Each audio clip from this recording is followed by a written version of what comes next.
మీకందరికీ క్రీస్తునామములో వందనములు తెలియజేస్తున్నాను, శుభములు తెలియజేస్తున్నాను. దయచేసి మరి ప్రార్థనతో ఈ కార్యక్రమాన్ని ప్రారంభించుకుందాం. అందరూ తరలి ఉంచినట్లయితే ప్రార్థన చేస్తాను. ప్రారంభ ప్రార్థన. ప్రేమ కలిగిన మా ప్రియ పరలోకపు తండ్రి, ఘనమైన శ్రేష్టమైన ఉన్నతమైన నామమున వందనములు చెల్లిస్తున్నావు నాయన. గత కాలం అంతా మమ్మల్ని కాచి మీరెక్కల కింద భద్రపరుచుకుని తండ్రి సజీవులుగా నిలబెట్టిన విధానానికి వందనములు చెల్లిస్తున్నాను తండ్రి. మరి ఎట్టి పునరుత్థాన దినములో మిమ్మల్ని ఆరాధించుకున్నట్టుకు ఇచ్చినటువంటి సమయాన్ని బట్టి తండ్రి వందనాలు చెల్లిస్తున్నాను తండ్రి. పాటలతోనూ మీ మాటలతోనూ తండ్రి ముందు మీరు ఇచ్చినటువంటి సమయంలో తండ్రి మా ద్వారా మీరే మహిమ పొందుకుని ప్రార్థిస్తూ రావాల్సిన వారిని త్వరగా రప్పించమని కోరుతూ క్రీస్తు మహోన్నతమైన నామని ప్రార్థన సమర్పిస్తున్నాను తండ్రి. ఆమేన్. నిత్య వచ్చి పాట పాడు వినిపిస్తుంది. కూడి వచ్చిన మీ అందరికీ యేసుక్రీస్తు నామమున వందనాలండి. మన పాటల పుస్తకంలో నుంచి 171 సాంగ్ పాడుకుందాం.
వినిపించినటువంటి మరి అక్షితకి సంఘం తరపున అభినందిస్తున్నాను. అదేవిధంగా మరి ఒక పాట మన మధ్యలో ఉన్నటువంటి మరి రాజ్యలక్ష్మి అమ్మగారు వచ్చి పాట పాడి వినిపించాల్సిందిగా ఈ సమయాన్ని వారికి ఇస్తున్నాను.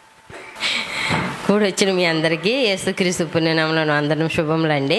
మన పాటల పుస్తకంలో నుంచి 93వ పాట. ఈ జన్మను ఇచ్చింది దేవుడే, స్త్రీ పురుషులను కలిపాడు దేవుడే, భూమిని నిండాలని పని చెప్పాడు, దేవుని కొరకే ఇద్దరు ఒకటయ్యారు, భూమిని నిండించాలని పని చెప్పాడు, దేవుని కొరకే ఇద్దరు ఒకటయ్యారు, తెలుసుకోని తండ్రి దేవుడే, ఆ తండ్రి గూర్చి తెలపాలి తల్లిదండ్రులే, ఈ జన్మను ఇచ్చింది దేవుడే, స్త్రీ పురుషులను కలిపాడు దేవుడే, పుట్టక ముందే నీవు ఎక్కడ ఉన్నావో వచ్చిన లోకం నీకు తెలుసా, పుట్టక ముందే నీవు ఎక్కడ ఉన్నావో వచ్చిన లోకం నీకు తెలుసా,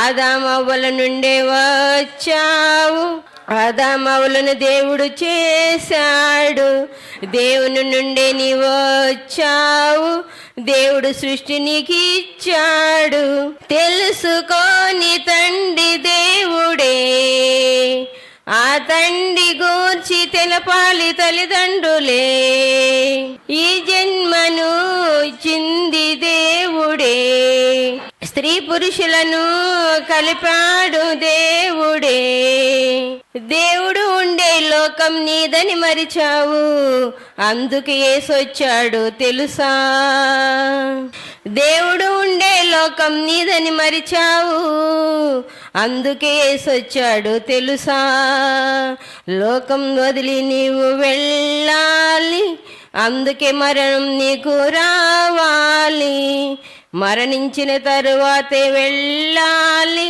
దేవుని ఇప్పుడే అందరూ నమ్మాలి, తెలుసుకోని తండ్రి దేవుడే, ఆ తండ్రి గూర్చి తెలపాలి తల్లిదండ్రులే, ఈ జన్మను ఇచ్చింది దేవుడే, స్త్రీ పురుషులను కలిపాడు దేవుడే. థ్యాంక్ యూ అండి. పాట పాడి వినిపించినటువంటి మరి రాజలక్ష్మి అమ్మ గారికి సంఘం తరపున వందనాలు తెలియజేస్తున్నాను. ఓకే, శాంతి గారు వచ్చి ఒక పాట పాడి వినిపిస్తారు.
పాట పాడి వినిపించినటువంటి శాంతి గారికి సంఘం తరపున వందనాలు తెలియజేస్తున్నాను.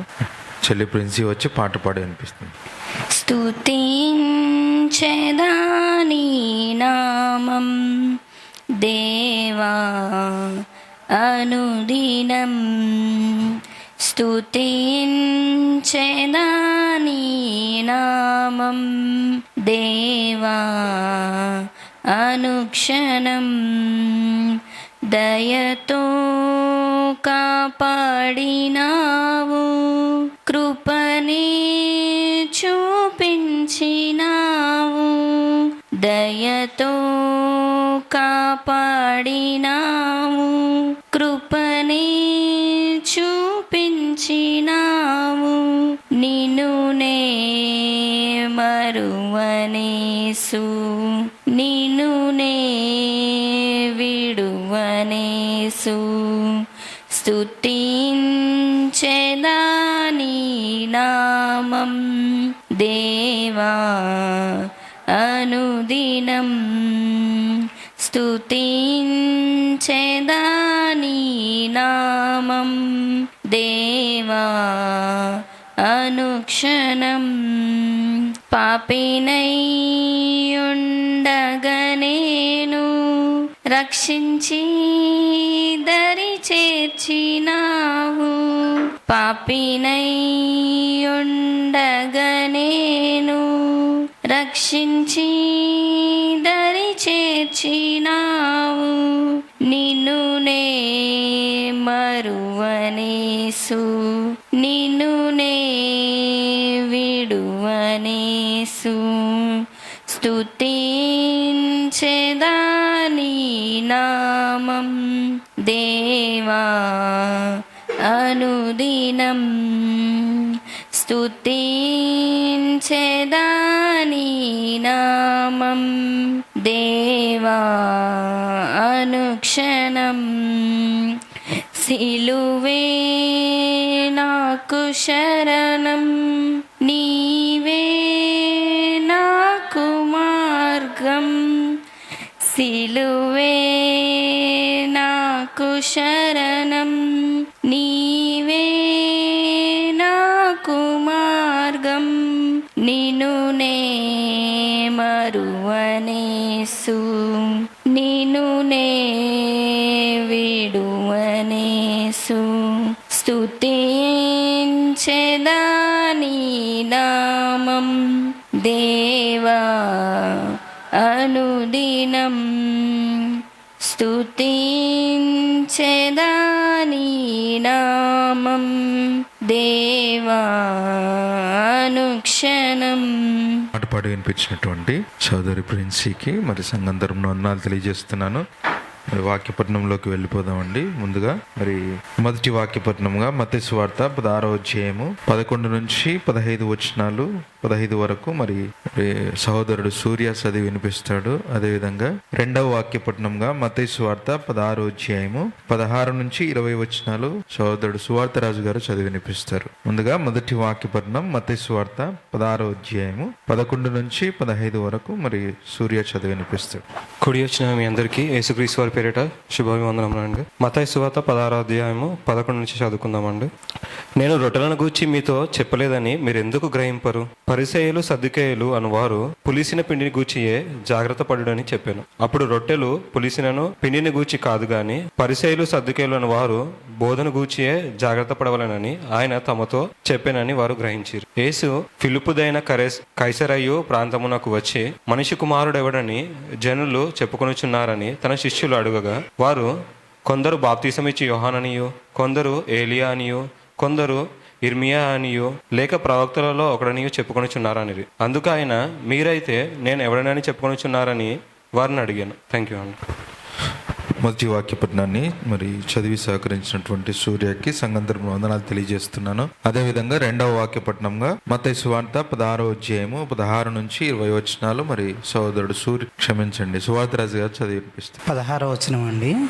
అందుకు సీమోను, పేతురు, నువ్వు సజీవుడవుగు దేవుని కుమారుడవై క్రీస్తు అని చెప్పెను. అందుకు యేసు, సీమోను బరియోన, నీవు ధన్యుడవు, పరలోకమందున్న నా తండ్రి ఈ సంగతి నీకు బయలుపరచనే కాని నరులు నీకు బయలుపరచలేదు. మరియు నీవు పేతురువు, ఈ బండ మీద నా సంగమును కట్టుదువు, పాతాళ లోక ద్వారములో దాని ఎదుట నిలవనేరవని నేను నీతో చెప్పుచున్నాను. పరలోక రాజ్యము యొక్క తాళపు చెవులు నీకిచ్చేదను.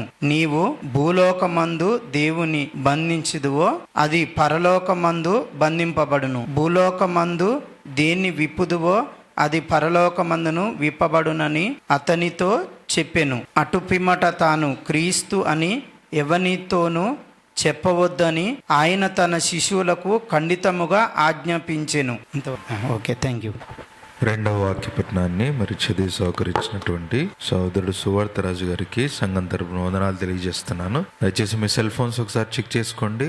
సైలెంట్ మోడ్ లో గానీ ఫ్లైట్ మోడ్ లో గానీ పెట్టుకోవాల్సిందిగా కోరుచున్నాను. మరి విలువైన సమయాన్ని వాక్యాన్ని ఉపదేశించవలసిందిగా సోదరులు వెంకటయ్య గారికి అప్పగిస్తున్నాను. ఈ అవకాశాన్ని బట్టి మీ కృతజ్ఞతాస్తుతులు చెల్లించుకుంటున్నాను నాయన. తండ్రి, మిమ్మల్ని మహింపరచడానికి మీరు ఇచ్చిన సమయాన్ని బట్టి మీ కృతజ్ఞతాస్తుతులు చెల్లించుకుంటున్నాను నాయన. ఈరోజు మేము నేర్చుకోబోయే వాక్యాన్ని సమయోచిత జ్ఞానంతో అర్థం చేసుకొనగలుగుటకు మాకు సహాయం చేయండి తండ్రి.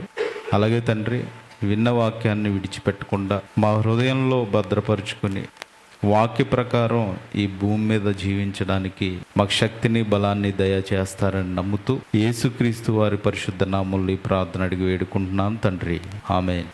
ప్రియమైన దేవుని పిల్లలారా, విశ్వాస పరీక్ష, నిరీక్షణ, ప్రయాణం. మరి విశ్వాస పరీక్ష అనగానే విశ్వాసంలో ఉన్న మనకి పరీక్షలు వస్తూ ఉంటాయి. విశ్వాసంలో ఎప్పుడైతే అడుగు పెట్టామో, విశ్వాసిగా ఎప్పుడైతే బ్రతుకుతున్నామో, మరి పరీక్షలు అనేవి వస్తూ ఉంటాయి. ఆ పరీక్షల సమయంలో మనకు నిరీక్షణ కావాలి. ఎప్పుడైతే నిరీక్షణ కలిగి ముందుకు వెళ్తామో ఆ నిరీక్షను బట్టి మనం చేరుకోబోయే పరలోకం మరి సొంతం చేసుకోవడానికి అవకాశం ఉంటుంది. అయితే జీవితం అంటేనే ఒక ప్రయాణం. మరి ప్రయాణం అంటే నిరీక్షణ ప్రయాణం అనగానే ఎలా నిరీక్షణ కలిగి ప్రయాణం చేస్తున్నాం మనం అనేది కూడా ఆలోచించాలి. జీవితం అంటేనే ఒక ప్రయాణం. మనం ఇంతకు ముందు పరలోక ప్రయాణానికి ఎలా వెళ్ళాలి అని ఆలోచించాం. మరి ప్రయాణంలో దేవుడు మనకి ఇచ్చే ప్రతి పరీక్ష, అదేంటండి, దేవుడు అన్ని ఆశీర్వాదాలే కదా ఇస్తాడు, దేవుడు అంతా మంచిగానే కదా చూసుకుంటాడు, దేవుడు ఇచ్చేవన్నీ మంచివే కదా, మళ్ళీ పరీక్షలు అంటారేంటి అని చాలామంది ఆలోచించవచ్చు. ఎందుకంటే దేవుడు ఈ భూమి మీద పంపినదే పరీక్షకండి. దేవుడు మనల్ని ఈ భూమి మీదకి పంపిందే పరీక్షకి. ఎందుకు ఈ పరీక్ష అంటే మనల్ని ఒక ఉన్నతంగా చూడడానికి, లేదా మన ఉన్నత స్థితికి చేర్చే ఒక మైలురాయిగా ఈ పరీక్ష ఉపయోగపడుతుంది. అంతే కదండి. మన పిల్లల్ని చదివించుకున్నప్పుడు వాళ్ళకి ఉత్తీర్ణతలో చూపించుకోవడానికి వాళ్ళకి పరీక్ష ఎందుకు పెడతారు? ఇదిగో ఈమె ఈ తరగతిలో ఉత్తీర్ణత సాధించింది, ఈ తరగతిలో ఉత్తీర్ణత సాధించి పెట్టింది. ఇప్పుడు చూసారు కదండి, 600కి 596 మార్కులు, 598 మార్కులు. ఇలా ఈ పరీక్షలు పెట్టడానికి కారణం ఏంటంటే, పరీక్ష లేదనుకోండి, ఇప్పుడు అందరు పిల్లలు స్కూల్కి వెళ్తున్నారు. ఇప్పుడు ఎవరు ఉత్తీర్ణులు? అందులో ఉత్తీర్ణత సాధించింది ఎవరు? 0 మార్కులు వచ్చినోడు కూడా 10వ తరగతి, 600 మార్కులు వచ్చినోడు కూడా 10వ తరగతి. అంటే దాన్ని మనం ఎలా స్వీకరించాలి? మనకే కొద్దిగా ఇబ్బందిగా ఉంటుంది, అవునా కదండి. నా పిల్లవాడు అంత బాగా చదివాడు కానీ వాడిని ఉన్నత స్థితిలో చూడలేదు అనే భావన మనకు వస్తుంది. ఇప్పుడు మనమందరం కలిసి దేవుని పిల్లలు, మనల్ని ఆయన ఎలా చూసుకోవాలనుకుంటాడు? ఆయన కూడా మనల్ని ఉన్నత స్థితిలో చూసుకోవాలని ప్రయత్నిస్తాడు. అయితే మరి ఈ పరీక్ష ఎలా ఉంటుందంటే, బంగారం అగ్నిలో ఎలా అయితే కాలిపోతే ఎలా ఉంటుందో, బంగారాన్ని కాల్చినప్పుడు మనం చూస్తూ ఉంటాం. బంగారం షాప్లో ముందు తయారు చేసి ఒక అతను ఉంటాడు కదా, బంగారం తయారు చేసి అతను ఏదైనా మీ బంగారం కంసాలు ఆ విరిగిపోయినప్పుడు దాన్ని వెళ్ళి అతికించుకుంటారు. మీరు దాన్ని ఏం చేస్తాడు అతికించడానికి? కొలిములో పెట్టి కాలుస్తూ ఉంటాడు, కరిగిపోతూ ఉంటుంది అది. అలా మనకు కూడా బంగారంని ఎలాగైతే అగ్నితో కాలుస్తారో అది అప్పుడు స్వచ్ఛంగా తయారవుతుంది. మళ్ళీ మన విశ్వాసం కూడా అలాగే ఉండాలి. మన విశ్వాసం కూడా అలాగే ఉండాలి. ఒకసారి పేతురు గారు రాసిన పత్రిక 1వ అధ్యాయము 7వ వచనాన్ని చదవండి. పేతురు గారు రాసిన పత్రిక 1వ అధ్యాయం అందరూ తీయండి. నశించిపోవు సువర్ణము అగ్ని పరీక్ష వలన. ఇప్పుడు నశించిపోయే సువర్ణం అంటే బంగారం అనేది శాశ్వతం ఏం కాదు. అది ఈ రోజు ఉంటుంది, రేపు పొద్దున్న పోతుంది. అది ఎందుకంటే ఈ లోకానికి సంబంధించింది బంగారం అనేది. అయితే మరి ఈ లోకంలో మనిషికి కూడా అవసరం ఏం లేదు. ఇప్పుడు అంతా ఎంత సంపాదించుకున్నా కానీ ఈ రోజు మనిషి చనిపోయాడు అనుకోండి, అది ఉపయోగపడుతుందా? ఉపయోగపడదు. అలా నశించిపోయే సువర్ణము అగ్ని పరీక్ష వలన శుద్ధపరచబడుచున్నది కదా, దానికంటే అమూల్యమైన మీ విశ్వాసము ఈ శోధనల చేత పరీక్షకు నిలిచినదై యేసుక్రీస్తు ప్రత్యక్షమైనప్పుడు మీకు మెప్పును మహిమయు ఘనతయు కలుగుటకు కారణమగును. ఏమొస్తాయంటే అండి, యేసుక్రీస్తు వారు వచ్చినప్పుడు మీకు మెప్పు వస్తుందంట, నెక్స్ట్ మీకు మహిమ వస్తుందంట, ఇంకా ఘనత వస్తుందంట. ఇవన్నింటికి ఏంటంట? పరీక్ష. పరీక్ష అంటున్నారు చూడండి అక్కడ, అన్నారా? మీ విశ్వాసము ఈ శోధనల చేత పరీక్షకు నిలిచినదై. మీ విశ్వాసం ఎలా ఉండాలంట? ఏం రావాలి? ఇప్పుడు మీరు విశ్వాసం అయితే శోధన రావాలి. ఎప్పుడైతే శోధన వచ్చిందో ఆ శోధనకి మీరు ఎలా నిలబడాలి? ఇదేమనుకోవాలి మీరు? పరీక్ష. ఇప్పుడు శోధన వచ్చిన వెంటనే ఏమనుకోవాలండి? పరీక్ష. ఈ పరీక్షకి ఏం చేయాలి? మనం నిలబడాలి, రాయాలి. అంతే కదండి. ఒక తరగతి నుంచి ఒక విద్యార్థి పరీక్ష రాయకుండా ఒక తరగతి నుంచి ఇంకొక తరగతికి జంప్ అవగలడంటే లేదు. అలాగే ఈ లోకంలో మనం ఆలోచించగలిగితే అలాగే దేవుడు కూడా ఏం చేస్తున్నాడంటే, ఇదిగో ఈ లోకంలో నీకు విశ్వాసం, నువ్వు ఎంత విశ్వాసం కలిగి ఉంటావు అని పంపించాడు. ఈ విశ్వాసంలో ఏమొస్తాయంట మనకి? ఈ విశ్వాసంలో శోధనలు వస్తాయి. పరీక్ష. శోధన అంటే ఏంటి? పరీక్ష. ఈ పరీక్షలో ఏమవ్వాలి? పరలోకం వెళ్ళాలంటే ఈ పరీక్షను పాస్ అవ్వాలి, నెగ్గాలి. ఎప్పుడైతే మనం ఈ విశ్వాసంతో ఆ పరీక్షను ఎప్పుడైతే పాస్ అవుతామో అప్పుడు పరలోకంలో ఏం కలిగితే? మెప్పు కలుగుతుంది, మహిమ కలుగుతుంది, ఇంకా ఘనత. అంతే కదండి. ఇప్పుడు ఒక 10th క్లాస్ స్టూడెంట్ని ఎప్పుడు మెచ్చుకుంటారు? వాళ్ళు బాగా చదివినప్పుడు, బాగా మంచి మార్కులు తెచ్చుకుని పాస్ అయినప్పుడు. ఏ విద్యార్థినైనా అంతే. ఇది ఈ లోకంలో జరుగుతున్న నీతి మనకు తెలిసిందే. మరి దేవుడికి ఉండదండి నీతి? దేవుడు ఆలోచించడా? అవునా కదా? ఆలోచించాలి కదా. అంటే పరీక్ష అనేది తప్పనిసరిగా ప్రతి విశ్వాసికి ఉంటుంది. ఉంటుందా? ఉండదండి. లేదండి మాకు అలా ఏముండవు, దేవుడు మాకు అన్నీ ఇచ్చాడు, అన్నీ బాగా చూసుకుంటున్నాడు అని ఏమైనా ఫీల్ అవుతున్నారా? లేదు, క్రైస్తవ్యంలోకి వస్తేనే మేము ఎంజాయ్గా బ్రతకాలని వచ్చాం అని ఎవరైనా వచ్చారా? లేదు. ఎందుకంటే క్రైస్తవుడు అనగా బాధ అనుభవించాలి. ఉంటుంది, బాధ ఉంటుంది. అది ఏ రూపంలో ఉంటుంది అనేది తెలియదు. చాలా జాగ్రత్తగా గమనించాలి. ఏ రూపంలో ఉంటుంది అనేది తెలియదు. వస్తాయి ఆ శ్రమలు. ఏ అయితే శోధనలు, శ్రమలు వచ్చినప్పుడు మనం ఎదురు నిలబడితేనే ఆ పరీక్షని ముందుకు వెళ్ళగలం, ఆ పరీక్ష పాస్ అవ్వగలుగుతాం. ఇంకా ఈ విశ్వాస పరీక్షలో మనకు కావాల్సింది ఏంటంటే నిరీక్షణ అండి. ఎందుకంటే నిరీక్షణ అంటే ఎదురు చూడడం, అంతే కదా. ఇప్పుడు ఈ నిరీక్షణ లేదనుకోండి, ఈ విశ్వాసంలో ఈ నిరీక్షణ లేదనుకోండి, నిరీక్షణ లేకపోతే ఎలా ఏం చేస్తాడు మనిషి? అయిపోయిందా, నేను ఇంకా ఉండలేనండి, నేను సహించలేను ఇంకా అంటూ ఉంటారు కదా. అంటే ఈ విశ్వాసంలో ఈ నిరీక్షణ లేకపోవడం వల్ల ఏమైనా ప్రమాదం ఉందంటే చాలా ప్రమాదం ఉంది. నిరీక్షణ కావాలి తప్పనిసరిగా. ఎందుకంటే నిరీక్షణని కోల్పోయాడు అనుకోండి, నిరీక్షణ కోల్పోయడానికి ఏం జరుగుతుంది? అన్నీ వస్తాయి. నిరీక్షణ ఇంతేనా? ఏముంది ఇక్కడ? ఇన్ని బాధలు అనుభవించాలా? ఇంత కష్టమా? ఇన్ని రోగాల? అంతే కదండి. ఇన్ని బాధలా? ఏం చేస్తాడు? లేదు, అక్కడే బాగుంది, పూర్వపు స్థితే బాగుందని పూర్వపు స్థితికి వెళ్ళిపోతాడు. అది కాదు. ఎందుకంటే నిరీక్షణ అనేది మనకు దిక్సూచి అండి. పరిస్థితులు అనుకూలంగా లేనప్పుడు కూడా దేవుని వాక్యంపై నిరీక్షణ కలిగి ఉండడం. ఎందుకంటే ఈ మనం ప్రయాణం అంటున్నాం కదా, విశ్వాస పరీక్షలో ఈ నిరీక్షణ ప్రయాణం కావాలి కదా. అంటే ఈ ప్రయాణానికి మనకి సులభతరం చేస్తుంది ఈ నిరీక్షణ వల్ల. ఎందుకంటే ఓర్చుకోవాలన్నమాట. నిరీక్షణ కలిగి ఉండాలి. రోమీయులకు రాసిన పత్రిక 8వ అధ్యాయము 24వ వచనం. రోమీయులకు రాసిన పత్రిక 8వ అధ్యాయము 24వ వచనం. ఏలయనగా మనము నిరీక్షణ కలిగిన వారమై రక్షింపబడింది. ఎలా రక్షింపబడ్డామంటే మనము నిరీక్షణ కలిగిన వారమై రక్షింపబడుతుంది. అంటే ఇప్పుడు రక్షింపబడ్డాను అని నువ్వు అనుకుంటే ఏం కలిగి ఉండాలి? నిరీక్షణ. మరి నిరీక్షణ మనలో ఉందండి. అసలు నేను నిరీక్షింపబడడానికే, నిరీక్షణ కొరకే రక్షింపబడ్డానని ఆలోచిస్తున్నావా? ఆలోచించండి. ఇంకేమంటున్నారు? నిరీక్షింపబడినది కనబడినప్పుడు నిరీక్షణతో ఇప్పుడు పరలోకం కోసం ఎదురు చూస్తున్నారండి. పరలోకం కనిపించింది అనుకో, పరలోకం కోసం ఎదురు చూస్తారు. ఇంకా అంటే నిరీక్షణ దేని మీద మనకి? పరలోకం, నిత్య జీవం పొందాలని. నిత్య జీవం దొరికేసింది అనుకోండి, ఇంకా నిరీక్షణతో పని ఉంది, అవసరం లేదు కదా. అదే చెప్తున్నారు ఇక్కడ. నిరీక్షణతో పని ఉండదు. తాను చూచుచున్న దాని కొరకు ఎవడు నిరీక్షించును?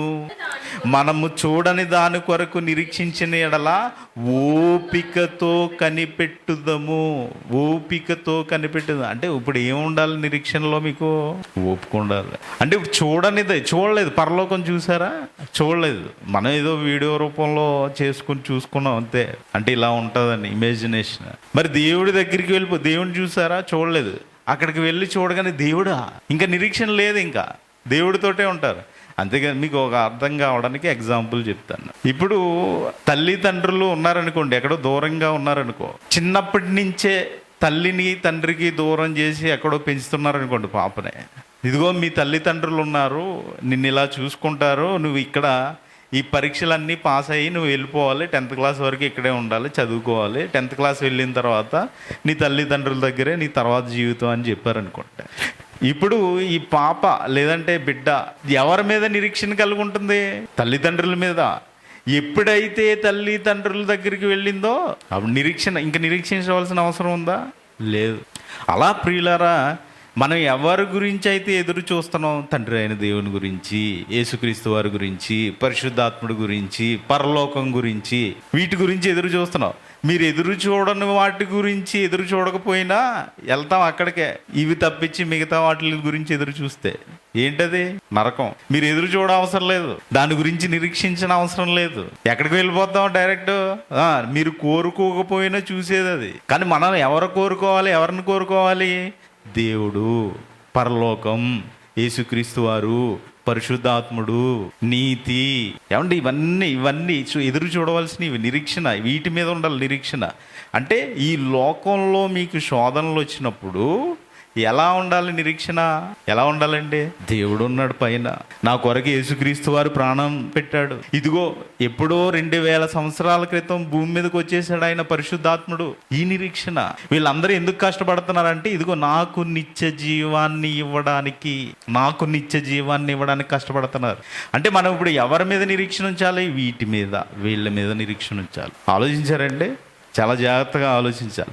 ఈ నిరీక్షణలో ఏంటంటే కృంగిపోకూడదు. మళ్ళీ కృంగిపోని నిరీక్షణ అని మనం అంటే ఈ నిరీక్షణలో ఎప్పుడైతే మనం కృంగిపోతామో వెంటనే ఏమవుతుందండి? కృంగిపోయిన వెంటనే ఇప్పుడు ఏదైనా ఒక పరిస్థితి మిమ్మల్ని ఒక జాబ్ ఇచ్చి ఆ జాబ్ చేయమన్నారు అనుకోండి, ఏదైనా ఒక లెక్క పెట్టమన్నారు అనుకోండి, 1 నుంచి 100 అంకీలు అనుకోండి, నేను 50 లెక్క పెట్టి ఇంకా నాకు రావండి, నేను లెక్క పెట్టలేనంటే అంతే కదా. అంటే ఎలా ఉండాలంటే కృంగిపోకూడదు. ట్రై చేయాలి. 51, 52, 53 రావట్లేదా? ట్రై చేయి 54. అంతే కదండి. చిన్నప్పటి నుంచి లెక్క 1 నుంచే కదా మనం నేర్చుకున్నది. 100 అంకెలు ఒకసారి వచ్చేసినాయా? ఆలోచించండి. అంటే ఒక్కొక్క స్టెప్ ఎక్కాలి. అంటే దేవుని ప్రేమ మన హృదయాల్లో ఉన్నప్పుడు మనం ఏ పరీక్షలోనూ ఓడిపోమండి. ఒకసారి చూడండి, రోమీయులకు రాసిన పత్రిక, అదే రోమీయులు 5వ అధ్యాయము, రోమపత్రిక 5:5 చదవండి. 5:5 చదవండి. ఎందుకనగా ఈ నిరీక్షణ మనం మాట్లాడుకుంటున్నాం కదా, ఈ నిరీక్షణ మనల్ని ఏం చేయదంట? సిగ్గుపరచదు. మనకు అనుగ్రహింపబడిన పరిశుద్ధాత్మ ద్వారా దేవుని ప్రేమ మన హృదయములలో కుమ్మరింపబడి ఉన్నది. దేవుని ప్రేమ మన హృదయములో కుమ్మరింపబడి ఉన్నది. ఇప్పుడు ఏదైతే నిరీక్షణ ఉందో, ఎందుకనగా ఈ నిరీక్షణ మనలను సిగ్గుపరచదు. ఏమంటే పౌలు గారు కూడా నిరీక్షించారు కదా, పౌలు శీలలు వీళ్ళందరూ భక్తులందరూ నిరీక్షించారు కదా. వాళ్ళు ఏమన్నా సిగ్గుపడినట్టు ఏమన్నా చూసావా? వాళ్ళు చెరసాలలో వేసేసిన ఏం చేస్తున్నారంటే, చెరసాలలో పౌలు శీలలో ఏం చేస్తున్నారంటే దేవుణ్ణి స్తుతిస్తున్నారు, కీర్తనలు పాడుతున్నారంట, పాటలు పాడుతున్నారంట. మనల్ని వేసారనుకోండి, మనల్ని వేస్తే చెరసాలలో ఇప్పుడే ఈ సిచ్యువేషన్లోనే జైలుకి తీసుకెళ్ళి కూర్చోబెట్టారనుకో, మనం ఎంతమందికి ఫోన్ చేస్తాం, మనం ఎంతమందిని కోఆర్డినేట్ చేస్తాం? ఎవరు తెలిసిన వాళ్ళు ఉన్నారా? సీఎం తరపున ఎవరున్నారా? ఎంపీ తరపున ఎవరున్నారు? ఎమ్మెల్యే తరపున ఎవరున్నారు? ఎవరికి ఫోన్ చేయాలి? వెంటనే ఎలా బయటికి రావాలి? అంతే కదా, ఇవన్నీ ఆలోచిస్తాం కదా. పౌలు శీల ఏం చేయట్లేదంట. అపోస్తుల కార్యం 16వ అధ్యాయం 25-26 వచనాలు చదవండి. అయితే మధ్యరాత్రి వేళ పౌలును శీలయు ఏం చేస్తున్నారండి? మనం ఏం చేస్తాం? ఫోన్లు చేస్తాం. ఇప్పుడు ఫోన్ ఉంది కదా, దేవునికి ప్రార్థించుచు కీర్తనలు పాడుచుండ్రు. ఏం చేస్తున్నారండి? దేవుడు ఉన్నాడు. ఏంటిది? కృంగిపోని నిరీక్షణ. నువ్వేదో జైల్లో పెట్టేశారు, నేను కృంగిపోతున్నా, ఏంటి లైఫ్ అయిపోయిందని ఫీల్ అయిపోతూ ఉంటారు చాలా మంది. అప్పుల్లో కూరుకుపోతే ఏం చేస్తాడు? అయిపోయింది, ఇంకా నా పని అయిపోయింది, నేను ఇంకా ఏం చేయలేను. ఏ విషయానికైనా మనిషి కృంగిపోతూ ఉంటాడంటే, అంటే కృంగిపోని నిరీక్షణ ఎప్పుడు వస్తుంది మీకు? ఎప్పుడు వస్తుందండి? ఇది పౌలు శీలలు చేస్తున్నారు చూడ. ఏం చేయాలి? ప్రార్థించుచు ఏం చేస్తున్నారంటే కీర్తనలు పాడుతున్నారంట. ఏం చేస్తున్నారంటే చుట్టుపక్కల వాళ్ళు, ఖైదీలు, వీళ్ళేంట్రా బాబు, మేమేమో వచ్చేసాం ఇక్కడ, ఎంత బాధపడుతుంటే వీళ్ళు ఏం చేస్తున్నారు? పాటలు పాడుకుంటున్నారంట, ప్రార్థన చేస్తున్నారంట. వీళ్ళు ఏం జరిగిందంట చూడండి, చదవండి అమ్మ, కంటిన్యూ. అప్పుడు అకస్మాత్తుగా మహాభూకంపము కలిగెను, చెరసాల పునాదులు అదిరెను, వెంటనే తలుపులన్నీ తెరుచుకొనెను, అందరి బంధకములు ఊడెను. అందరి ఊడిపోయినాయండి, వెళ్ళి ఉండియా అందరి ఊడిపోయినాయి అంట. అంటే దేవుని పిల్లలతో ఉన్నప్పుడు దేవుని పిల్లల దగ్గర అందరినీ కాపాడుకోవాలనుకుంటాడండి ఆయన, అందరినీ. అబ్రహాం గారు స్నేహితుడు కదా, అడుగుతాడు కదా, నాయన ఒక 50 మంది ఉంటే నువ్వు వదిలేస్తావా? సదొమ గొమొర్రా విషయంలో వదిలేస్తా. ఎంత? 40 మంది ఉంటే వదిలేస్తా, 30 వదిలేస్తా, 20 వదిలేస్తా, 10 వదిలేస్తా. అంటే 10 మంది కూడా లేరా? ఆలోచించండి ప్రియమైన దేవుని పిల్లారా. దేవుడు అందరూ కావాలనుకుంటాడండి, అందరూ కావాలనుకుంటాడు. ఆయన నిరీక్షణ దేనికి? నా పిల్లలు నాకు కావాలండి. మన నిరీక్షణ దేవుని గురించి ఉందా? మన నిరీక్షణ ఏమంటే దేవుని గురించి ఆలోచిస్తున్నావా? ఇంకా ఇలాంటి నిరీక్షణ ఆత్మకు లంగర్లా ఉండాలి, ఆత్మకు లంగర్లా ఉంటుంది. అంటే ప్రపంచం ఏమన్నా మన ఆత్మను స్థిరంగా ఉంచే నిరీక్షణ కావాలి మనకి. ప్రపంచం మిమ్మల్ని తిట్టుకోనివ్వండి, ప్రపంచం మిమ్మల్ని ఏమైనా అనుకోనివ్వండి. ఏమంటే జైల్లో పెట్టేశారు కదా పౌలు గారిని, శీలని. వాళ్ళు ఏమైనా అనుకున్నారా? అయ్యో అనవసరంగా జైలుకి వెళ్ళిపోయావు, నా మీద ఇంత మచ్చలేదు ఇప్పుడు వరకు, నేను చాలా బాగా బ్రతికినోడు కదా పౌలు గారు, అవునా కదండి? బెన్యామీనీయుడు ఆయన, బాగా బ్రతికినోడు ఆయన, అవునా కదా? అలాంటి ఆయన జైలుకి వెళ్ళిపోయాడండి. ఎలాంటి నిరీక్షణ కలిగి ఉన్నాడు ఆయన? అంటే ప్రపంచం ఏమన్నా కానీ నువ్వు ఎలా ఉండాలి? నిరీక్షణలో స్థిరంగా ఉండాలి. ఎబ్రీ పత్రిక 6వ అధ్యాయం 19వ వచనం. ఎబ్రీ పత్రిక 6వ అధ్యాయం 19వ వచనం.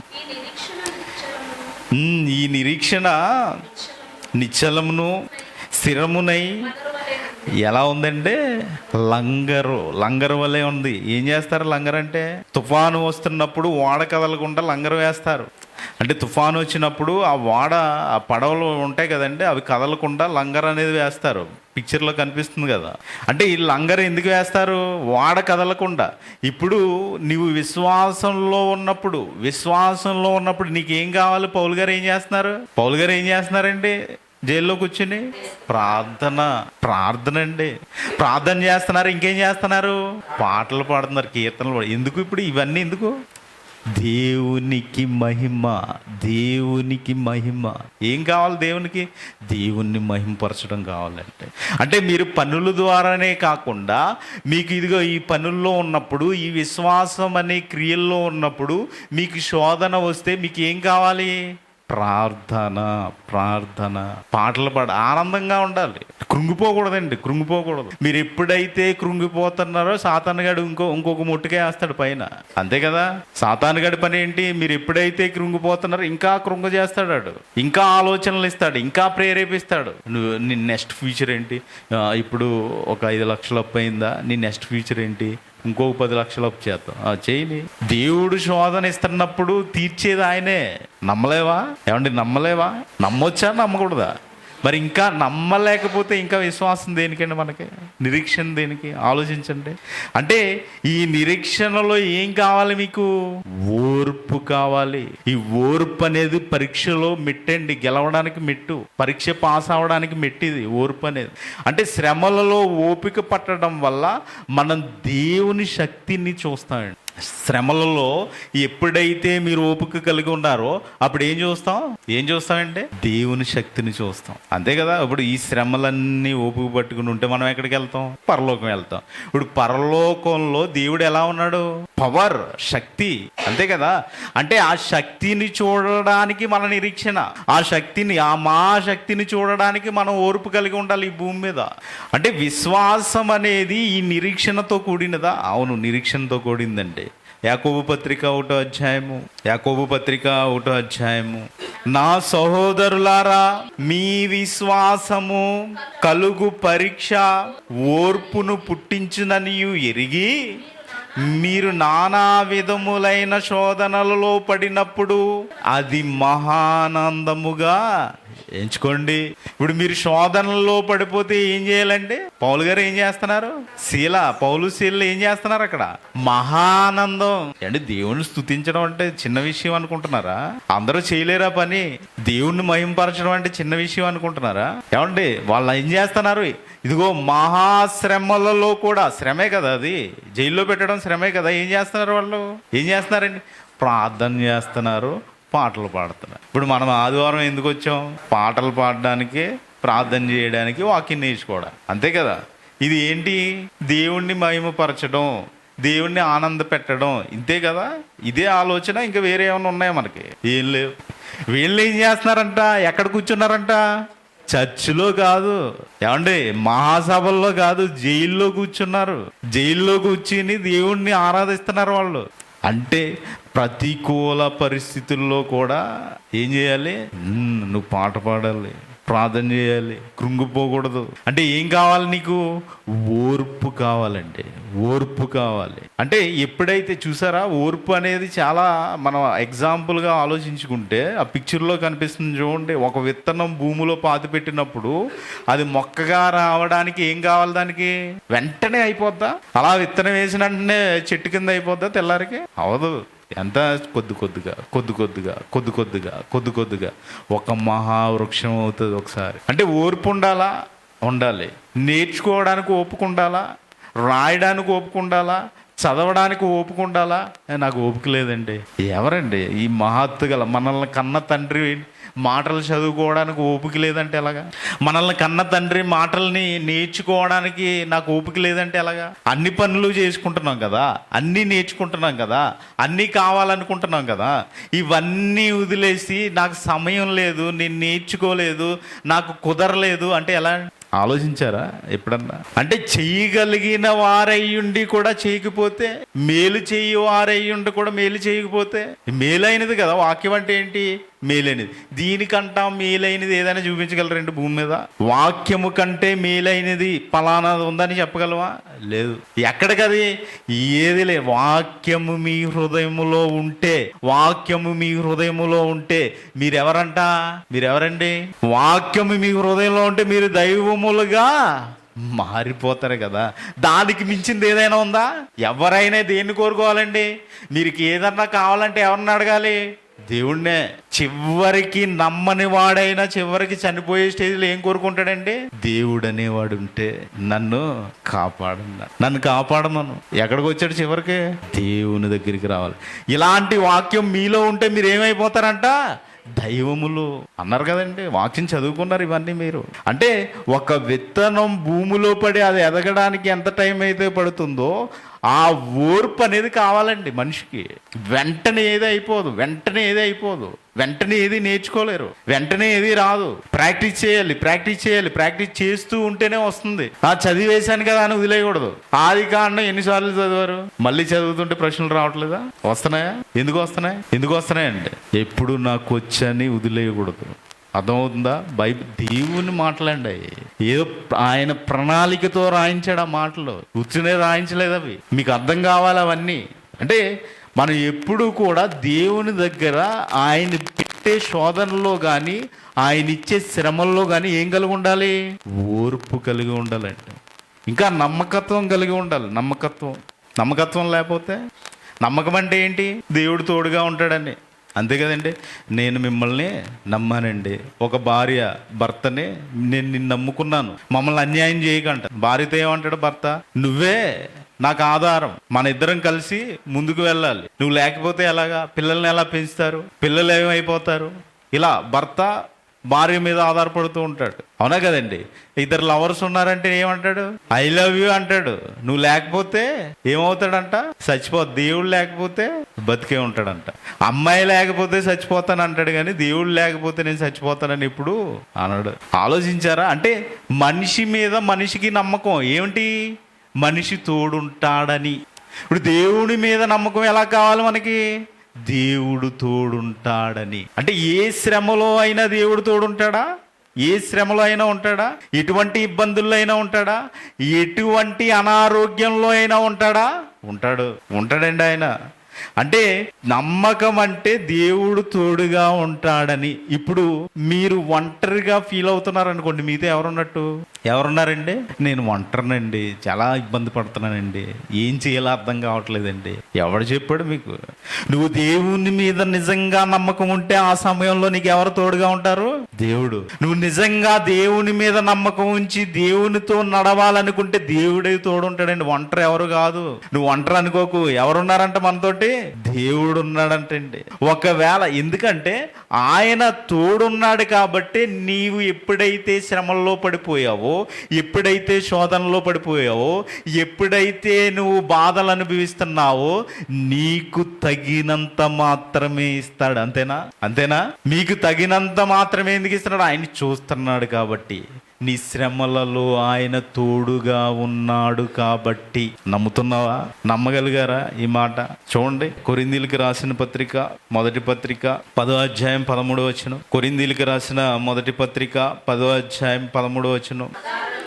సాధారణముగా మనుషులకు కలుగు శోధన తప్ప మరి ఏది మీకు, చదవండి, దేవుడు నమ్మదగినవాడు, మీరు సహింపగలిగినంత కంటే ఎక్కువగా మిమ్మల్ని శోధింపబడనీయడు.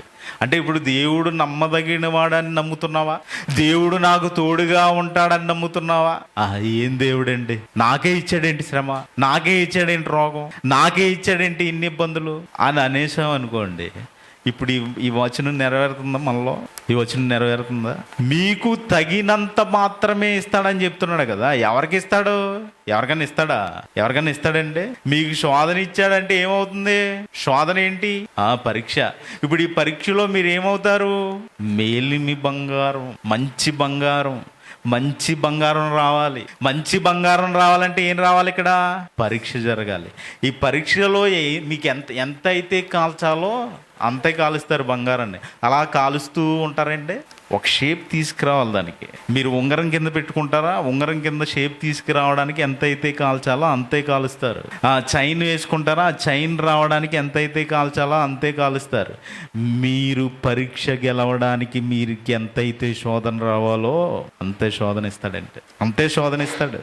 అందుకంటే ఎక్కువ ఏమి ఇవ్వడు. ఇగో నమ్మదగిన వాడు కదా ఆయన. నమ్మదగిన వాడు నమ్మే కదండి శద్రకు, మేషాకు, అబేద్నెగో వెళ్ళిపోయారు. ఎక్కడికి వెళ్ళిపోయారు? మంటలోకి. మేం పూజించాం, నువ్వు దేనికి నమస్కారం చేయమన్నా మేము చెయ్యం, మేము వెళ్తున్నాం. వేసుకుంటావా అగ్నిలో వేసుకో, నువ్వేం చేసుకుంటావు చేసుకో. మాకు ఎవరు తోడుగా ఉంటారు? దేవుడు అండి. దేవుడు తోడుగా ఉంటాడు మాకు. దేవుడు ఉంటాడు మాతో. ఉన్నాడా? వచ్చాడా? చూడండి వచనం. దానియేలు గ్రంథం 3వ అధ్యాయం 25వ వచనం. దానియేలు గ్రంథం 3వ అధ్యాయం 25వ వచనం. అందుకు రాజు నేను నలుగురు, ఎంతమందిని వెళ్ళారండి? శద్రకు, మేషాకు, అబేద్నెగో. వీళ్ళ ముగ్గురు వెళ్తే ఇంకొకరు ఎవరున్నారండి? ఎంతమంది వచ్చారు? వీళ్ళ ముగ్గురు. ఇంకొకరు ఎవరు? దేవుడు. చదవండి అమ్మా. బంధకములు లేవు. లోనకి వెళ్ళిపోయారు. అగ్నిలో ఎలా కనపడుతున్నారంట? బంధకములు లేక అగ్నిలో సంచరించుట. ఏమంటే అగ్నిలోకి వెళ్ళాక కేకలేస్తారు కానీ, అగ్నిలోకి వెళ్ళాక బాబోయ్ బాబోయ్ అని అరుస్తారు కానీ, వీళ్ళు ఏం చేస్తున్నారంట? సంచరిస్తున్నారంట. అగ్ని ఎలా ఉంది, ఈ మంట ఎలా ఉంది, ఇది చిన్న మంట, ఇది పెద్ద మంట. సంచరిస్తున్నారు. ఎక్కడ? మంచులో కాదండి. ఇక్కడ మనం ఇప్పుడు ఈ భూమి మీద సంచరిస్తాం, అవునా కదా? వీళ్ళు ఎక్కడ సంచరిస్తున్నారంట? అగ్నిలో. ఎవరున్నారు? ముగ్గురు వెళ్ళింది. నాలుగో వారు ఎవరు? దేవుడు. నమ్మకంతో వెళ్ళిపోయారండి అగ్నిలోకి. నమ్మేశారు. ఇంకా దేవుడు మాకు తోడుగా ఉంటాడు, అంతే. వెళ్ళిపోయారు. అగ్నిలోకి వెళ్ళిపోయారా? తోడుగా ఉన్నాడా? ఉన్నాడే. మరి ఈ రోజు మన విశ్వాసం అలా ఉందా? మన విశ్వాసం అలా నమ్ముతున్నామా మనం? ఇంకా దేని మీద ఆధారపడి? దేవుడిచ్చే మాట మీద నిరీక్షణ కలిగి ఉండాలండి. దేవుడు ఇస్తున్నాడు కదా. ఇది 66 పుస్తకాలు మీ చేతికి ఇచ్చేసాడండి. ఈ మాట మీద నమ్మకం కలిగి ఉంటున్నావా మనం? ఈ 66 పుస్తకాలని నమ్మగలుగుతున్నావా? అంతే కదా. వాగ్దానములు అన్ని ఎక్కడున్నాయి? బైబిల్లో ఉన్నాయి. అంటే వాగ్దానములు అంటే ఏంటి? దేవుని మాటలు. ఇశ్రాయేలీలకే ఇచ్చారా దేవుని మాటలు? మనకి ఇవ్వలేదా? ఇచ్చారు కదా, మనకు కూడా ఇచ్చారు కదా. మరి ఈ మాటలు నమ్మగలుగుతున్నాయండి. మాటలు నమ్మగలుగుతున్నాయి. హెబ్రీయులకు రాసిన పత్రిక 10వ అధ్యాయం 23వ వచనం. హెబ్రీయులకు రాసిన పత్రిక 10వ అధ్యాయం 23వ వచనం. చాలండి. వాగ్దానము చేసిన వాడు ఎవరు? దేవుడు. ఆయన ఎలా ఉన్నాడంట? నమ్మదగిన వాడు. ఆయన్ని నమ్మగలుగుతున్నావా? ఆయన నమ్మకంలో ఉన్నావా? ఆయన్ని నమ్మినట్టుగా ఉన్నావా మనం? ఆలోచించండి. ఆయన నమ్మి ముందుకు వెళ్తున్నావా? ఏమండి, ఆయన నమ్మదగిన వాడు అని చదువుకున్నాం కదా, అలా నమ్మగలుగుతున్నావా? ఈరోజు ఏదన్నా ఇప్పుడు చిన్న శ్రమ రాగానే దేవుడు లేడు, ఏం లేడండి, అంత ట్రాష్ అంటాడు. ఏం ట్రాష్? నువ్వు భూమి మీద బట్ట కట్టుతున్నావంటే, నువ్వు భూమి మీద ఆవిరిది ఊపిరితో ఉన్నావంటే ఎవరిదే దయా? ఆయనదే. అవునా కదా? అంటే ఆయన నమ్మకత్వం ఎలా ఉండాలంటే, ఇదిగో ఆయన ఇచ్చే వాగ్దానం ఉంది కదా. ఇదిగో దేవుడు, నాయన మిమ్మల్ని మీరు వచ్చారు కదా, ఈ పరీక్ష అయిపోయిన వెంటనే మిమ్మల్ని ఏం చేస్తానంటే తీసుకెళ్ళిపోతాను నేను. నరులారా తిరిగి వచ్చేయండి. ఎక్కడ? భూమి మీద పరీక్ష అయిపోయిన వెంటనే నేను తీసుకెళ్ళిపోతాను. అబ్రహాము ఎక్కడ? నెమ్మది పొందే స్థలంలో ఉన్నాడు. భూమి మీద ధనవంతుడి లాజరు సందర్భంలో లాజర్కి ఏమైంది? పరీక్ష అయిపోయిన వెంటనే ఎక్కడికి తీసుకెళ్ళిపోయాడు? అబ్రహాము రొమ్మున అనుకోండి. అంటే భూమి మీద దేవుని కోసం బ్రతికి దేవుని పరీక్షలో నగితే ఏం చేస్తున్నాడు? నెమ్మది పొందే స్థలానికి తీసుకువెళ్ళిపోతున్నాడు. చెప్పాడు కదండి. ఏంటిది? వాగ్దానం. దేవుని మాట మీద నమ్మకం. మరి ఇలాంటి ఈ విశ్వాసంలో, ఈ నిరీక్షణలో కన్నీళ్ళు ఉంటాయా? ఏమండి, కన్నీళ్ళు ఉంటాయా? బాధలు ఉంటాయా? అన్నీ ఉంటాయండి. ఏమండి, వీళ్ళు భక్తులు ఎవరు ఏడిచినట్టు లేదా? వాళ్ళు బాధపడినట్టు లేదా? నాకే ఎందుకు ఈ ఏడుపు అంటే? విశ్వాస జీవితంలో ఇవన్నీ వస్తాయండి. నిరీక్షణలు ఇవన్నీ వస్తాయి. ఈ శ్రమలన్నీ అనుభవించాలి. ఈ శ్రమలో అనుభవించి నువ్వు అగ్ని పరీక్ష అని చదువుకున్నాం కదా, ఈ అగ్ని పరీక్షలో మీరు మేలిమి బంగారంగా మారిపోవాలి. చూసావా నా కుమారుడు ఇన్ని అగ్ని పరీక్షలైనా తట్టుకుంటున్నాడు, చూసావా నా కుమార్తె ఇన్ని అగ్ని పరీక్షలైనా తట్టుకుంటుంది. ఇలా మాట్లాడుకోవాలండి మన గురించి దేవుడు, ఇలా మాట్లాడుకోవాలి. ఇంకా ఒకసారి కీర్తనల గ్రంథం 126వ అధ్యాయం 5వ వచనం చదవండి. కీర్తనల గ్రంథం 126వ అధ్యాయం 5వ వచనం. కన్నీళ్లు విడిచి విత్తువారు ఎలా కోస్తారంటే అండి, సంతోషగానముతో పంటకు వస్తారంట. అంటే ఇప్పుడు నువ్వు కన్నీళ్లు పెడుతున్నావేమో, కన్నీటితో విత్తుతున్నావేమో, కన్నీటితో నిరీక్షణ కలిగి ఉన్నావేమో, కన్నీటితో నీవు విశ్వాసంతో ముందుకు వెళ్తున్నావేమో దేవుల్లో. ఎలాంటి పంట కోతావంట? పరలోకం వెళ్ళిపోతే అక్కడ ఏమి అంత ఆనందమే కదా అక్కడ. ఏమంటే సూర్యుడే ఉండడని చెప్పుకున్నాం కదా, అక్కడ బాధే లేదని చెప్పుకున్నాం కదా, చీకటి లేదని చెప్పుకున్నాం కదా. చీకటి ఉంటే ఇబ్బంది పడతాం మనం. ఆ చీకటే లేనప్పుడు, దేవునితో ఉన్నప్పుడు, ఎవరి ద్వారా అయితే నిరీక్షణలోకి వెళ్ళామో ఆ నిరీక్షణ కలిగించిన వాడే మన దగ్గర ఉన్నప్పుడు మనకి ఏముంటుందండి? ఆనందం కదా, అవునా కదా? ఇక్కడే ఆయన్ని ఆనంద పెట్టాలనుకుంటే దగ్గరికి వెళ్తే ఎలా ఉంటాయండి? ఎలా ఏడిపించాలి, ఎలాగా ఇన్ని కృంగదీయాలని ఆలోచిస్తామా? అవునా కదా? దేవుడి దగ్గరికి వెళ్ళిపోతే ఇక్కడ మనం భూమి మీద ఎలాగైతే ఆయన ఆనంద పెట్టాలని కోరుకుంటున్నామో అక్కడ కూడా ఆనంద పెట్టేవాళ్ళమే కదా, అవునా కదండి? అవునా, ఆలోచించాలి కదా. అంటే మీరు ఎప్పుడైతే ఇప్పుడున్న ప్రస్తుత కష్టం, ఇప్పుడు ఏదో కష్టం వస్తుందని మీరు నిరాశ చెందకూడదు, కృంగిపోకూడదు. ఏం చేయాలి? ఈ కష్టం ఎందుకంట? భవిష్యత్తులో మీరు ఆశీర్వాదానికి కారణం ఇది. అంటే కన్నీటితో విత్తుతున్నారా, బాధపడుతున్నారా, ప్రతిరోజు ఇబ్బందులకు గురవుతున్నారా? క్రైస్తవ్యంలో క్రీస్తు ద్వారా మీరు ఇబ్బందులు ఏమైనా పడుతున్నారా? అయితే మీకు ఏముండిపోయిందంటే గొప్ప ఆశీర్వాదం ఉందంటే, గొప్ప ఆశీర్వాదం ఉంది మీకు. మీరు 9 నెలలు తల్లి బిడ్డను ఉదాహరణగా మనం చెప్పుకోగలిగితే 9 నెలలు చాలా కష్టపడి పెంచుతుంది. ఎక్కడ? తల్లి కడుపులో. అక్కడ ఆ నొప్పులు వచ్చినప్పుడు ఎంత బాధ అయితే అనుభవిస్తుందో, బిడ్డ బయటికి రాగానే ఆ బాధ అంతా ఏమైపోయింది? బిడ్డను తీసుకెళ్ళగానే నవ్వుతూ మాట్లాడుతుందండి, అవునా? ఆ ఆనందమే వేరు. అంటే అలాంటి ఆనందం పొందబోతున్నావా?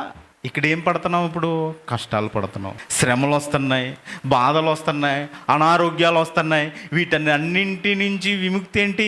ఇవేమీ ఉండవు. ఇంకా వీటన్నింటి నుంచి ఎలాంటి ఆనందం? తల్లి బిడ్డను కన్నప్పుడు ఎంత అయితే ఆనందపడుతుందో అలాంటి ఆనందంలోకి వెళ్ళిపోతాయండి.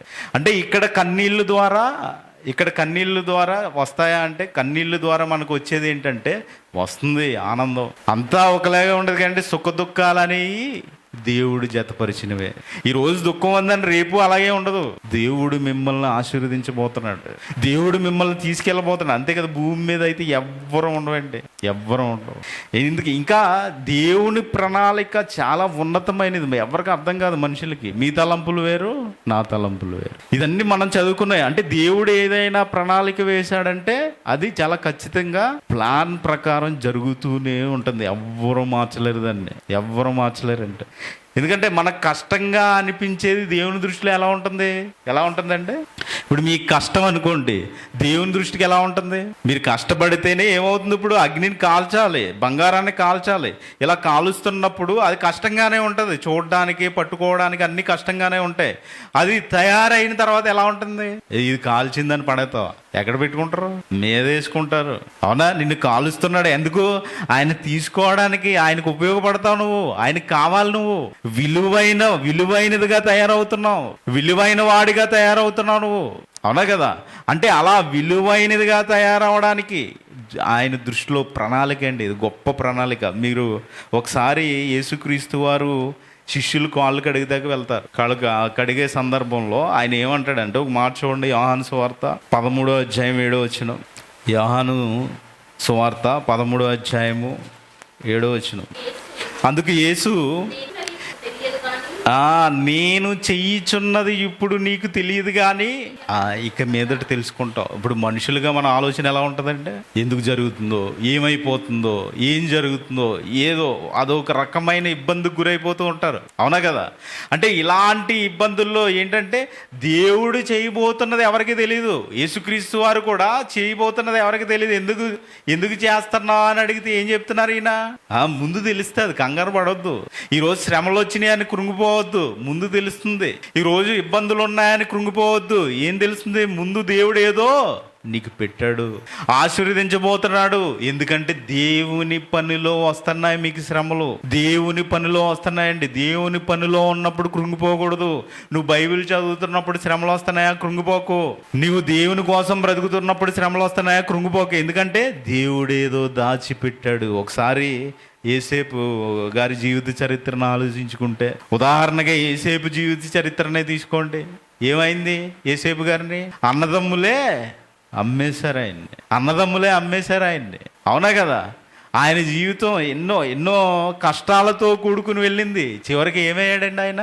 ఏమయ్యాడు? ఈజిప్ట్కి రాజు. ఒకసారి చూడండి అది ఎందుకు అయిందో చెప్తాడు. ఆదికాండం 50వ అధ్యాయం 20వ వచనం. ఆదికాండం 50వ అధ్యాయం 20వ వచనం ఏంటి? అనిలరా నా సహోదరులారా, మీరు నాకు కీడు చెయ్యని ఉద్దేశించిరు కానీ ఏంటండి, నేటి దినమున జరుగుతున్నట్టు అనగా బహు ప్రజలను బ్రతికించున్నట్లుగా అది మేలుకే దేవుడు ఉద్దేశించెను. ఎందుకంటే కరువు రాబోతుంది. ఆ కరువులో ఇదిగో దేవుని పిల్లలందరికీ కరువు రాబోతుంది. ఈ కరువులో దేవుని పిల్లలందరూ పుష్టిగా తిని బ్రతకాలంటే ఎవరు కష్టాలు పొందాలి? ముందు ఏసేపు ద్వారా ఇప్పుడు వీళ్ళందరూ ఎక్కడికి వెళ్ళారు? ఇదిగో ఈ కరువు కాలంలో ఏసేపు దగ్గరికి వెళ్ళి ఆహారం తీసుకున్నారంటే, అంటే దేవుని ప్రణాళిక ఎలా ఉంటుంది? కష్టంగానే ఉంటుంది. ముందు కష్టంగానే ఉంది.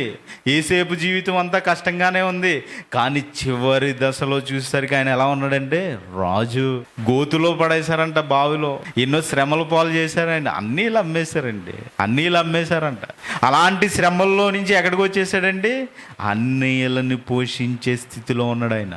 అన్నయ్యలను పోషించే, మొత్తం అన్నయ్యలే కాదు, అక్కడ ఎవరైతే ఉన్నారో వాళ్ళ సంతానాన్నంతా ఏమన్నాడు చూడండి ఆ మాట, బహు ప్రజలను బ్రతికించున్నట్లుగా అన్నాడా.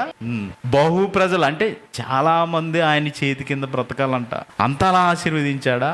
అంతలా చూసుకున్నాడా దేవుడు? ఎవరిని బట్టి వెళ్ళిపోయాడండి యేసేపు గారు? దేవుడు, నాకు దేవుడు తోడుగా ఉంటాడు. నమ్ముతున్నావా? నమ్మగలుగుతున్నావంటే అంటే ఈ విశ్వాసంతో, ఈ నిరీక్షణతోటి దేవుడిచ్చే ఆశీర్వాదం చాలా రెట్టింపు ఉంటుందండి. ఎన్ని రెట్టింపు? 100 రెట్లు. అవునా కదా? 100 రెట్లు. అంటే ఈ పరీక్షలో ఎప్పుడైతే ఇదిగో ఈ పరీక్షకు లోబడి ఈ పరీక్షలో జీవిస్తూ ఉంటామో, అంటే కాలు పడుతున్నామో, పరీక్షలు శ్రమలు వస్తున్నాయో, బాధలు వస్తున్నాయి, ఇవన్నీ అయిపోయిన తర్వాత నీకు ఎలా ఉంటుంది ఆశీర్వాదం? పరలోకంలో 100 రెట్లు అంటే అంత ఆనందం ఉంటుందా? ఇక్కడ ఏడుస్తున్నావా? బాధపడుతున్నావా? శ్రమలు అనుభవిస్తున్నావా? చాలా ఇబ్బందుల్లో కూరుకుపోయావా? వీటన్నింటి నుంచి ఎంత ఉంటుందంట ఆనందం? 100 రెట్లు. ఈ భూమి మీద వాటి నుంచి దొరికే ఆనందం ఎలా? ఇప్పుడు 100 రూపాయలు లేవండి మీ దగ్గర. 100 రూపాయలు దొరికినప్పుడు మీకు ఆనందం ఎలా ఉంటుంది? అమ్మాయ్యా హ్యాపీ అన్నట్టు ఉంటుందిగా. అన్నం లేదు మీకు, ఒక వారం రోజుల నుంచి అన్నం లేదు. వారం రోజుల తర్వాత అన్నం దొరికితే ఎలా ఉంటుంది? చాలా హ్యాపీగా ఫీల్ అవుతాడు. ఇప్పుడు ఈ భూమి మీద ఈ కష్టాలన్నింటి నుంచి ఒకసారి పరలోకం వెళ్ళగానే ఎక్కడ లేని సుఖం, ఆనందం అనిపిస్తుంటే మీకు ఎలా ఉంటుంది? అలాగని శరీర సుఖాలు అక్కడ ఉండవండి. చాలా జాగ్రత్తగా నోట్ చేసుకోండి ఈ పాయింట్. ఆత్మ దేవదూతల వలె ఉంటారు. ఓకే, శరీర సుఖాల గురించి నేను మాట్లాడతలేదు. అలాగా మనం చూసుకుంటే మన జీవితంలో ఎలా ఉందంటే ఇవన్నీ అనుభవించాలా, ఓర్పు కావాలా, నిరీక్షణ కావాలా, ఇవన్నీ కావాలా. మీకు ఎగ్జాంపుల్ ఎవరన్నా ఉన్నారా బైబిల్లో? చూద్దాం ఒకసారి ఆయన్ని. ఒకసారి వీడియో ప్లే చేయండి. ఊజు దేశమునందు యోబు అను ఒక మనుష్యుడుండెను. అతడు యథార్థవర్తనుడును న్యాయవంతుడునై దేవునియందు భయభక్తులు కలిగి చెడుతనము విసర్జించినవాడు. అతనికి 7 కుమారులను 3 కుమార్తెలను కలిగిరి.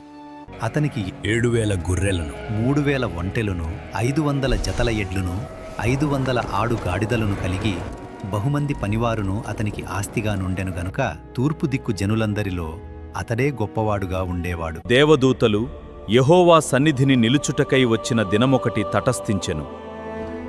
ఆ దినమున అపవాదియగువాడు వారితో కలిసి వచ్చెను. నీవు ఎక్కడ నుండి వచ్చావు? భూమి మీద ఇటు అటు తిరుగుతూ అందులో సంచరించుచు వచ్చాను. నీవు నా సేవకుడైన యోబు సంగతి ఆలోచించావా? అతను నిజాయితీపరుడు మరియు న్యాయవంతుడు, దేవుని యందు భయభక్తులు కలిగి చెడుతనమును విడిచిపెట్టినవాడు. భూమి మీద అతని వంటి వాడు ఎవడు లేడు. యోబు ఊరికే దేవుని యందు భయభక్తులు కలవాడయ్యాడా? నీవు అతనికిని అతని ఇంటివారికి అతనికి కలిగిన సమస్తమునకును చుట్టూ కంచెవేసితివి గదా. నీవు అతని చేతి పనిని దీవించడం చేత అతని ఆస్తి దేశములో బహుగా విస్తరించింది. అయినా ఇప్పుడు నీ చెయ్యి చాచి అతనికి ఉన్నదంతా నాశనం చెయ్యి. అప్పుడు నీ ముఖమెదుటనే దూషించి నిన్ను విడిచిపోతాడు. ఇదిగో, అతనికి కలిగిన సమస్తమును నీ వశమున ఉన్నది. అతనికి మాత్రము ఏ హానియు చేయకూడదు. షెబాయీయులు వాటి మీద పడి వాటిని పట్టుకొని పోయి ఖడ్గముతో పనివారిని హతము చేసిరి. ఒకడు వచ్చి, యజమానుడా, దేవుని అగ్ని ఆకాశము నుండి పడి గొర్రెలను పనివారిని రగులబెట్టి కాల్చివేసెను.